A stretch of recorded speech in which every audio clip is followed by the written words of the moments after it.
በዚህም ምክንያት 24 ሰዓት ሙሉ ጨለማ ሲሆን ሌላው ይቅርና በዚህ ደሴት ላይ መውለድም ሆነ መሞት ፈጽሞ የተከለከለ ነው። ዛሬ ጓዛችንን ሸከፍ አድርገንም በመሬት ሰሜናዊ ጫፍ ወደምትገኘውና 24 ሰዓት ሙሉ የፀሐይ ብርሃን ወደማታየው ጨለማዋ ደሴት እናቀናለን። እንዲሁም አስገራሚ ተፈጥሯን እናስቃኛችኋለን። ከዛ በፊት ግን እኔን ማገዝ ከፈለጋችሁ ይሄን ቻናል ሰብስክራይብ፣ ይሄን ቪዲዮ ደግሞ ላይክ ያርጉ።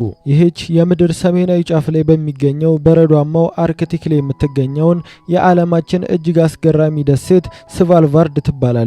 ተፈጥሮ ከሌሎች አዳልታ ለ4 ወር ሙሉ የፀሐይ ብርሃንን የነሳቻት ሲሆን በዚህ ስፍራ ላይ ፀሐይ በፍጹም የማይወጣበትና መውለድም ሆነ መሞት የማይፈቀድበት ጭጋጋማ የምድራችን ክፍል ናት። በመሬት ሰሜናዊ ጫፍ ላይ በሚገኘው በረዷማው አርክቲክ ላይ የምትገኘው ይህች ስቫልቫርድ ደሴት የዓለማችን እጅግ አስገራሚ ስፍራም ስትሆን በዚህ ደሴት ላይ የሰው ልጅ ተፈጥሯዊ ዑደት የሆኑት